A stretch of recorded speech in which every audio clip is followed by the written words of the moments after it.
আমরা প্রত্যেকেই ভালোবাসার কাঙাল। আমরা প্রত্যেকেই চাই যে আমাদের কেউ ভালোবাসুক, আমাদের কথাগুলোকে মন দিয়ে শুনুক। আমরা চাই কেউ আমাদের জন্য চিন্তা করুক। আমরা চাই কেউ আমাকে এতটাই গুরুত্ব দিক যাতে মন খারাপ হলে আমরা তার কাছে খুব সহজে গিয়েই নিজের মন খুলে কথাগুলো বলতে পারি।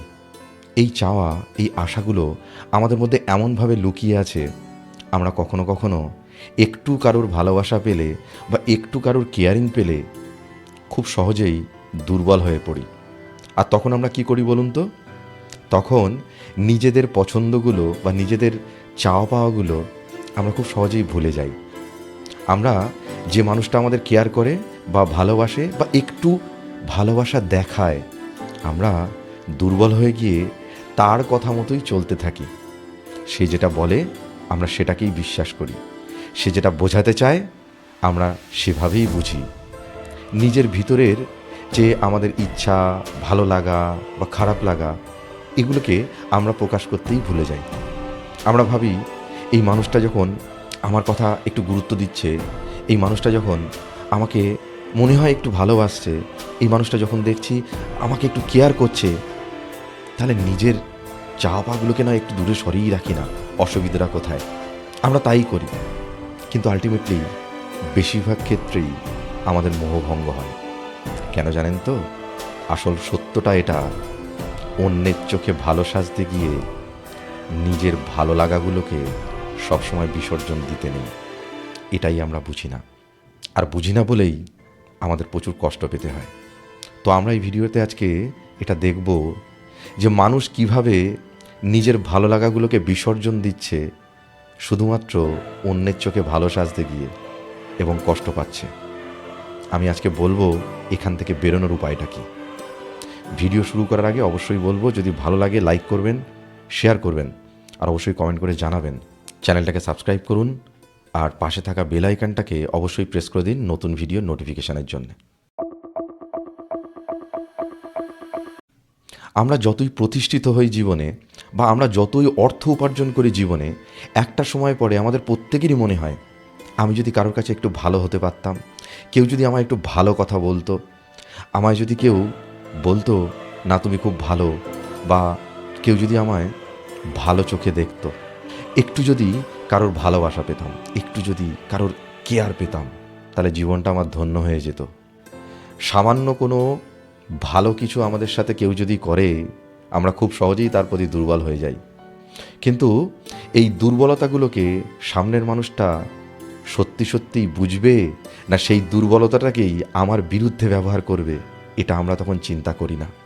আর চিন্তা যখন করি না, তখন খুব সহজেই আমাদের মনের ইচ্ছা, আমাদের মনের চাওয়া পাওয়া, আমাদের ভালো লাগা, আমাদের খারাপ লাগা, সব কিছুকে আমরা বিসর্জন দিয়ে দিই। বিসর্জন এই জন্যে দেই, না সামনের মানুষটার কাছে আমায় আরও ভালো হতে হবে, তাহলে আরেকটু বেশি ভালোবাসা পাবো, আরেকটু বেশি কেয়ার পাবো। এই করতে গিয়ে আমরা নিজেদেরকে ভুলে যাই। এই নিজেদেরকে ভুলে যাওয়ার জন্যে যে আমরা নিজেদের কত বড় ক্ষতি করি, আমরা সেটা তখন বুঝতে পারি যখন যে মানুষটার কাছে আমরা ভালো সাজতে গিয়েছিলাম, সেই লোকটা বা সেই মানুষটা আমাকে আমার জায়গাটা চিনিয়ে দেয় তার ব্যবহারের মাধ্যমে বা তার কাজের মাধ্যমে।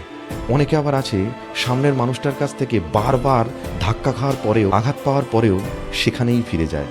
সে যেন কিছুতেই মানতে চায় না যে এটা আমার সাথে হতে পারে।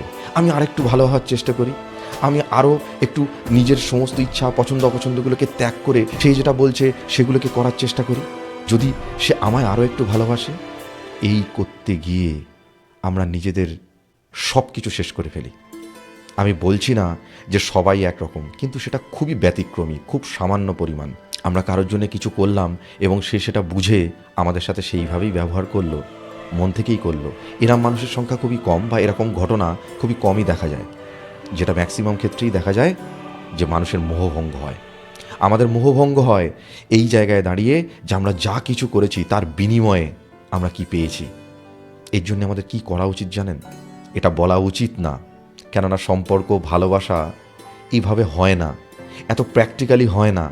তবুও বর্তমান দুনিয়া যা দেখাচ্ছে, বর্তমান সমাজ যে চিত্র আমাদের সামনে তুলে ধরছে, তাতে নিজের কথাটা ভাবাটা ভীষণই জরুরি। চারিদিকে তাকিয়ে দেখুন না কি ঘটনা ঘটছে। সন্তান বাবা মাকে ঠকাচ্ছে, বাবা মাও কিছু কিছু ক্ষেত্রে সন্তানদের ঠকাচ্ছে, হাজব্যান্ড ওয়াইফকে ঠকাচ্ছে, ওয়াইফ হাজব্যান্ডকে ঠকাচ্ছে, প্রেমিক প্রেমিকাকে কেটে টুকরো টুকরো করে ভাসিয়ে দিচ্ছে, প্রেমিকা তার নতুন প্রেমিকের সাথে হাত মিলিয়ে তার হাজব্যান্ড বা তার যে পুরানো প্রেমিক তাকেই মেরে ফেলছে। এত কিছু দেখার পরেও আমাদের তো একটু প্র্যাকটিক্যাল হতেই হবে, যতই আমরা সেটাকে না মেনে নিতে পারি। সম্পর্কের ক্ষেত্রে প্র্যাকটিক্যাল হতেই হবে, মানুষ নির্বাচনের ক্ষেত্রে প্র্যাকটিক্যাল হতেই হবে। বলছি না যে ইমোশনগুলো থাকবে না, ইমোশনগুলো রাখুন। তার কারণ একটা মানুষকে ভালোবাসলে ইমোশনটাই তো আসল থাকে, তার প্রতি কেয়ার, তার প্রতি সহানুভূতি, তার প্রতি ভালোবাসা, তার প্রতি প্রেম, এগুলো তো থাকে। এগুলো রাখুন, কিন্তু চোখ কান খোলা রাখুন। আপনি যাকে অন্ধের মতো বিশ্বাস করছেন সে আপনার সেই বিশ্বাস পাওয়ার যোগ্য কি না সেটা তো যাচাই করতেই হবে, নইলে তো সেই অপাত্রে দান হয়ে গেল। তার জন্য এটা ভীষণভাবে প্রয়োজন যে চোখ কান খোলা রাখুন, যাতে আপনাকে কেউ সহজে না ঠকাতে পারে। নিজেকে ভুলবেন না, নিজের ইচ্ছা, নিজের ভালো লাগা, নিজের খারাপ লাগাগুলোকে বজায় রাখুন। সেইটুকু বজায় রেখে অন্যের জন্যে যা করা যায় সেটাই করুন। তবে গিয়ে ভালো থাকবেন, তবে গিয়ে কেউ সহজে আপনাকে ঠকাতে পারবে না।